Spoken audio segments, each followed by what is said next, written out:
السلام علیکم ورحمۃ اللہ وبرکاتہ۔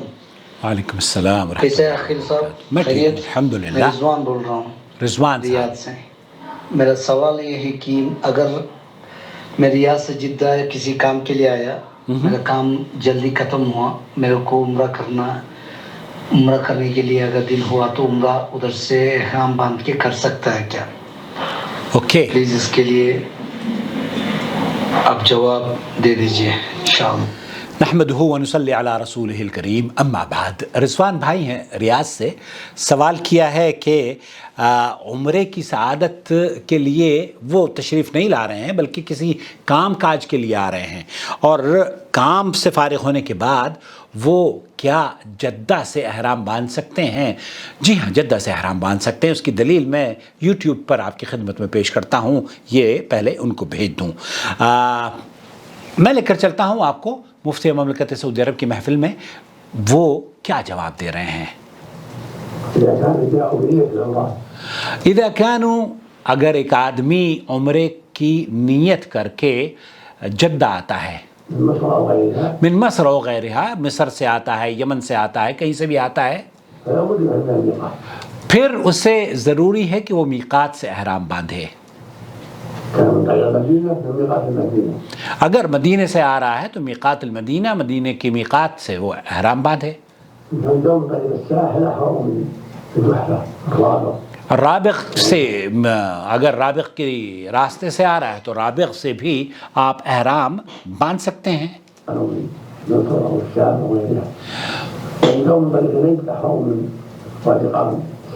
ایک آدمی اگر ریاض سے تشریف لا رہا ہے اور وہ طائف سے سیل کبیر سے گزر رہا ہے تو وہ وہاں سے احرام باندھے گا۔ میقات یلم، اگر کوئی یمن سے آ رہا ہے تو وہ یلم سے احرام وہ باندھے گا۔ میقات 5 ہیں۔ ذات عرق، عراق والوں کے لیے ذات عرق ہے، اور وہاں ان کو احرام اس پوائنٹ پر باندھنا ہوگا۔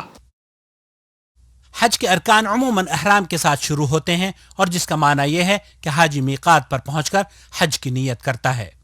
میقات 5 ہیں۔ اللہ کے رسول صلی اللہ علیہ وسلم نے ان میقات کا تعین فرمایا ہے، اور حجاج کے لیے یہ ضروری ہے کہ ان میقات پر پہنچ کر اپنے حج عمرے کی نیت کرے اور احرام کو باندھے، اور وہ 5 میقات ہیں۔ ذوالحلیفہ، مدینے والوں کے لیے ذوالحلیفہ ہے، اور آج کل ابیار علی سے احرام باندھا جاتا ہے۔ جحفہ، شام والوں کے لیے جحفہ ہے، اور آج کل اس کے قریب رابغ نامی شہر سے احرام باندھا جاتا ہے۔ قرن المنازل، نجد والوں کے لیے قرن المنازل ہے، یہ مقام آج کل السیل الکبیر کے نام سے جانا جاتا ہے۔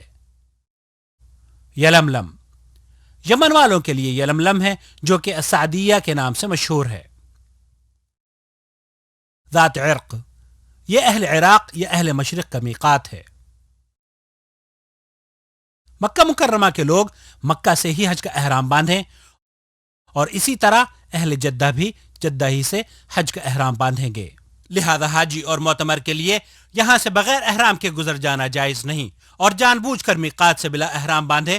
اگر کوئی شخص گزر جائے تو اس کے لیے ضروری ہے کہ وہ واپس اپنی میقات پر لوٹے اور احرام باندھے، اور ایسا نہ کرنے کی شکل میں اس پر دم واجب ہوگا، جسے جانور کی قربانی کی شکل میں حرم کی حدود میں ذبح کر کے فقراء مکہ پر تقسیم کرنا ہوگا۔ اے مسلمان بھائی، اگر آپ زمین کے راستے سے، گاڑی سے یا کسی اور سواری سے سفر کر رہے ہیں تو میقات پر پہنچنے کے بعد اگر میسر ہو تو غسل کر لیں، اپنے جسم پر خوشبو لگا لیں اور اپنی صفائی کا اہتمام کریں، اور اپنی احرام کی 2 چادروں کو باندھ لیں۔ معلوم ہو کہ عورتوں کے لیے احرام ان کا عام لباس ہے، البتہ ایسے کپڑے نہ پہنیں جن میں زیب و زینت کا اظہار ہوتا ہو۔ اس کے بعد عمرے کی نیت ان الفاظ سے کہنی چاہیے: لبیک عمرہ۔ اور آپ اگر سمندر کے راستے سے یا ہوائی جہاز سے سفر کر رہے ہیں تو عام طور پر میقات آنے سے پہلے ہی آمد کا اعلان کر دیا جاتا ہے تاکہ احرام باندھ لیا جائے، اور اگر آپ اپنے وطن سے ہی احرام کی چادریں باندھ کر آئے ہیں تو کوئی حرج نہیں، البتہ عمرے کی نیت میقات پر پہنچ کر ہی کرنی چاہیے۔ نیت کرنے کے بعد اب مرد حضرات کو چاہیے کہ آواز سے تلبیہ پڑھیں، لیکن عورتیں، آپ جدہ میں حج اور عمرے کی نیت سے آتے ہیں تب یہ آپ کا عمل درست نہیں ہے، آپ کو واپس لوٹنا ہے۔ لیکن اگر آپ کسی کام سے آ رہے ہیں اور یہاں پر آپ کو 2-3 دن یا 1 دن قیام کرنا ہے، اور پھر کام سے فارغ ہونے کے بعد چاہے چند گھنٹوں ہی کا قیام کیوں نہ ہو، میں کسی کام سے آیا ہوں، انٹرویو کے دینے کے لیے آیا ہوں، اور مجھے موقع مل رہا ہے کہ میں حرم جا کر طواف کر سکوں، تو آپ چونکہ شیخ بن باز یہ کہہ رہے ہیں کہ آپ کا مقصد بیت اللہ کی زیارت نہیں تھا، بلکہ آپ کا مقصد انٹرویو دینا تھا، آپ کا مقصد بزنس میٹنگ اٹینڈ کرنا تھا، آپ کا مقصد کچھ اور کام تھا، تو آپ پہلے کام پورا کر لیں، اس کے بعد اگر آپ کو موقع ملے اور آپ چاہے کہ میں احرام باندھوں تو احرام کے لیے آپ کو میقات جانے کی ضرورت نہیں ہے، یہیں سے بھی جدہ سے بھی آپ احرام باندھ کر عمرہ کر سکتے ہیں۔ کیوں؟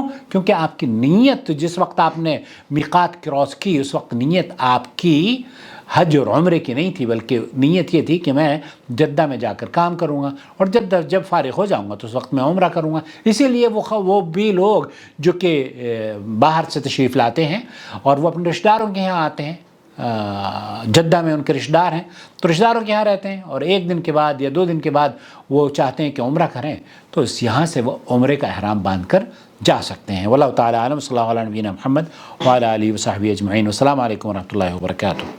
وما أرسلنا من قبلك إلا رجالا نوحي إليهم فاسألوا أهل الذكر إن كنتم لا تعلمون بالبينات والزبر وأنزلنا إليك الذكر لتبين للناس ما نزل إليهم ولعلهم يتفكرون أفأمن الذين مكروا السيئات أن يخسف الله بهم الأرض أو يأتيهم العذاب من حيث لا يشعرون